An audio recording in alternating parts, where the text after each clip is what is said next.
Presiden, Misteri Pena Berkepala Naga Mas. Penulis Indra Adil.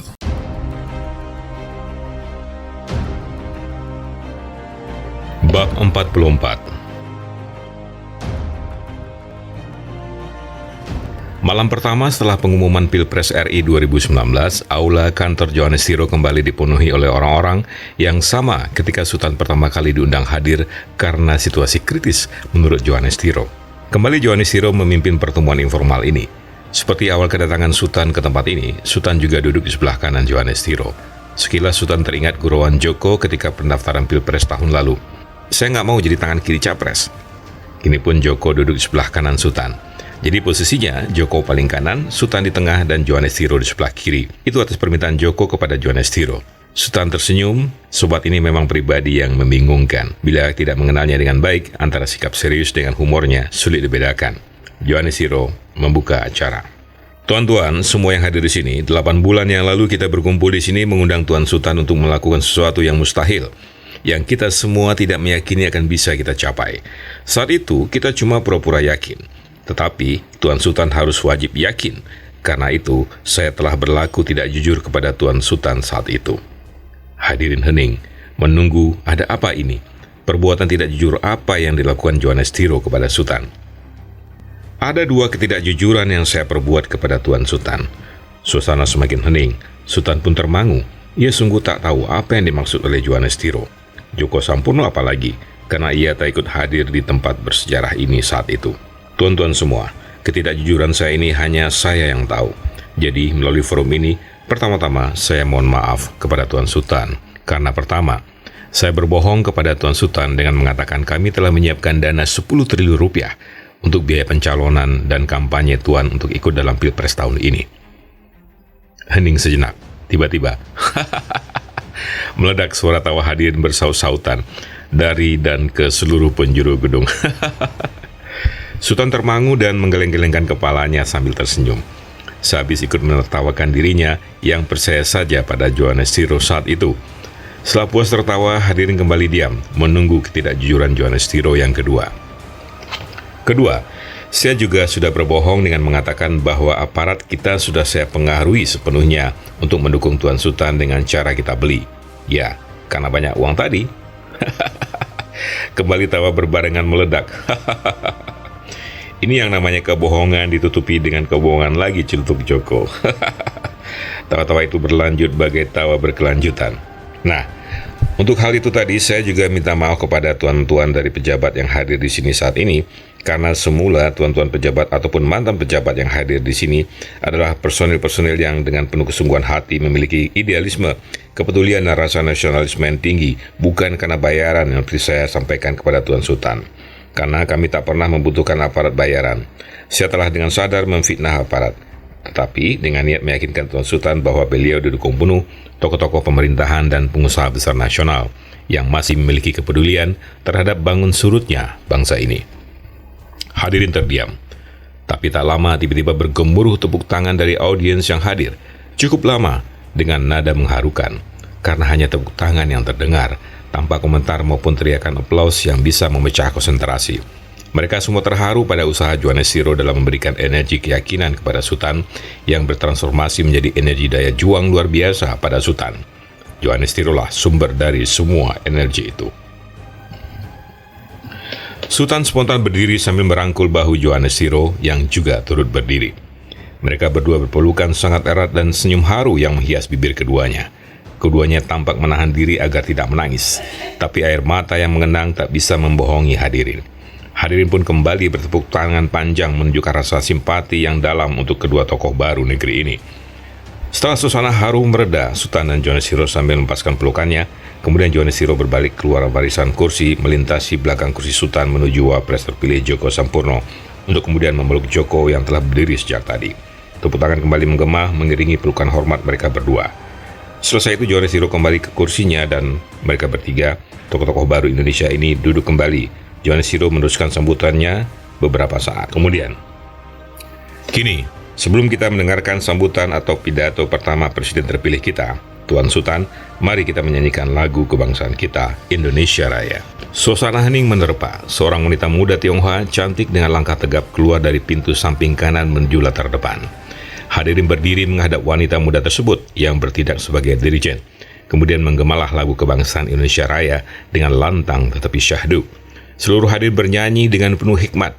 Di antara gema suara syahdu itu sama-sama terdengar isak tangis beberapa peserta terutama dari peserta wanita yang meski sedikit, tapi cukup mewakili kehadiran kaum wanita. Setelah lagu berhenti, dirijen yang cantik itu pun kembali di balik pintu dari mana ia tadi muncul. Hadirin pun duduk seperti semula. Nah, tuan-tuan dan puan-puan semua, kini tiba saat yang kita tunggu-tunggu, sambutan atau pidato pertama Presiden terpilih kita, sebelum beliau berpidato di depan majelis terhormat, Majelis Permusyawaratan Rakyat. Tepuk tangan kembali bergema panjang diiringi tawa hadirin yang senang. Sultan memperbaiki posisi duduknya, diiringi komentar Wapres terpilih Djoko Sampurno. Wah, sebelum dipelonco rakyat, Presiden kita telah dipelonco duluan nih oleh Pak Johannes. Meledak tawa hadirin tak terhankan. Sultan melirik ke arah sobatnya sambil geleng-gelengan kepala. Tawa pun kembali membahana. Ayo Pak Joko, ngelawak dulu lah, celutuk seorang dari barisan sebelah kiri. Dasar Joko, ia pun membalas celutukan itu dengan wajah serius. Pengacau itu memang selalu datang dari orang-orang barisan kiri. Ledakan tawa tak terhankan. Semua terpingkal-pingkal mendengar komentar Joko terhadap usul konyol tadi. Tampaknya orang yang nyeletuk tersebut termasuk tim sukses Capres-Cawapres Sultan Sampurno, sehingga tidak asing lagi dengan canda-canda sejenis ini, yang tentu saja ditularkan Joko ke timnya selama kampanye berlangsung. Oke, izinkan Presiden terpilih kita memulai sambutannya. Putus Johannes Tiro dengan senyum mengembang di bibirnya. Hadirin pun diam. Itulah salah satu contoh karisma Johannes Tiro. Sultan pun bersiap. Tuan-tuan dan puan-puan yang saya hormati, saya sangat berterima kasih sekali atas kesempatan luar biasa ini. Pertama, atas kesempatan mengikuti Pilpres 2019 pada 8 bulan yang lalu di tempat ini. Dan kedua, untuk saat ini berbicara di forum terhormat. Di hadapan orang-orang terhormat untuk materi-materi yang juga terhormat. Juga di tempat ini. Materi-materi yang akan saya sampaikan dengan rasa hormat untuk seluruh rakyat Indonesia yang saya hormati. Saya hormati dengan penuh kesungguhan, karena merekalah yang memilih saya untuk mengabdi sebagai Presiden Republik ini. Merekalah yang menggaji saya untuk tugas mulia ini, dan merekalah satu-satunya yang berhak menarik mandat saya sebagai Presiden RI. Terdengar gemuruh tepuk tangan dan semua hadirin mendengar pembukaan yang menunjukkan kerendahan hati Sultan. Akan tetapi, dengan sepenuh kejujuran, semua mandat ini sungguhnya adalah mandat dari Tuhan semesta alam, Allah Azza wa Jalla, yang telah menggerakkan hati 52% rakyat pemilih untuk mencoblos gambar saya dan wakil saya, Saudara Djoko Sampurno. Bergema kembali tepuk tangan panjang, kekaguman atas ucapan Sultan. Oleh karena itu, bukan rakyat yang saya takutkan, sebagaimana presiden-presiden yang lalu yang juga tidak takut terhadap rakyat, tetapi terbukti bahwa rakyat kita sebagian terbesar tetap hidup di bawah garis kemiskinan, meski presiden datang dan pergi silih berganti. Diam sejenak. Kenapa saya sebut sebagian terbesar rakyat berada di bawah garis kemiskinan? Karena para pemimpin kita yang lalu tidak takut terhadap rakyatnya, sehingga mereka berani membuat kriteria garis kemiskinan yang sangat rendah nilai kemanusiaannya. Jadilah jumlah yang tercatat seperti yang selama ini kita kenal. Coba seandainya kriteria miskin itu kita tentukan sebagai sandang pangan pas-pasan, dengan pendidikan juga pas-pasan. Artinya, mereka hanya mampu menyekolahkan 2 anak mereka sampai tingkat sekolah dasar saja, tetapi punya rumah sendiri meski sangat sederhana, maka jumlahnya pasti akan meningkat 2 kali lipat atau lebih dari jumlah penduduk miskin yang tercatat saat ini. Bukankah masyarakat miskin dengan kriteria seperti itu masih sangat sulit, kalau tidak bisa dikatakan tidak mungkin, untuk mampu merubah taraf hidupnya ke tingkatan yang lebih baik, yaitu ke tingkat sejahtera? Hadirin pun terdiam sambil mangut-mangut selama sambutan dibawakan Sultan. Tampak sekali nuansa kejelasan seorang presiden ini dalam ucapan-ucapannya. Ucapan pemimpin tertinggi suatu negara besar yang mewarisi sejarah besar, tapi sungguh tragis diwarisi oleh pemimpin-pemimpin kerdil sejauh ini. Jadi, mengingat itu semua, tak ada salah dengan tak perlu takut kepada rakyat. Faktanya juga demikian, sehingga pemimpin selalu mengabaikan rakyatnya setelah ia terpilih. Rakyatnya hanya dibutuhkan pada saat pemilu atau pilpres. Tetapi yang menjadi masalah justru pemimpin-pemimpin itu yang lalu juga tidak takut kepada Allah, penguasa segala alam. Sehingga bagi mereka, tidak menepati janji-janji kampanye hanyalah masalah kecil. Padahal bagi Allah hal itu adalah masalah besar, bahkan wajib dipertanggungjawabkan kepada Allah Azza wa Jalla. Bukankah mereka bersumpah atas nama Allah? Karena itu konsekuensinya adalah neraka yang terburuk yang diciptakan Allah untuk umat manusia. Diam sejenak. Baik Johannes Tiro, Joko dan seluruh hadirin dalam ruangan itu, saya akan terhipnotis oleh sambutan Sultan yang tampak sederhana, tapi mengandung kekayaan intelektual yang membahana. Tuan-tuan dan puan-puan semua, sebelum terjadinya pelantikan saya dan rekan saya Tuan Joko Sampurno sebagai Presiden dan Wakil Presiden yang baru, perlu saya ingatkan kembali bahwa kesediaan saya saat itu dilatar belakangi beberapa persetujuan Tuan dan Puan terhadap permintaan saya. Semua terdiam, mencoba mengingat kembali apa komitmen mereka pada Sultan ketika meminta kesediaan Sultan mencalonkan diri menjadi kandidat Presiden RI di tahun 2019. Johannes Siro mengembangkan senyumnya seperti biasa, lalu berkata, "Tuan Sultan, Tuan tidak menuliskan komitmen kami itu kan?" Sultan tersenyum malu. "Mohon maaf, memang tidak, karena saya percaya penuh pada semua tuan dan puan yang hadir saat itu, dan pasti juga hadir saat ini, apalagi pada Tuan Johannes Siro." Johannes Siro tersenyum lagi. "Tetapi belum tentu Tuan akan ingat seluruh komitmen tersebut. Kami mencatatnya, bahkan kami juga membawa surat pernyataan dari ketiga partai pendukung kita yang tidak akan meminta jatah kursi kabinet atau proyek apapun dari pemerintahan di bawah pelayanan Tuan, kecuali Tuan sendiri yang menghendaki." Sultan terkejut. "Oh, luar biasa.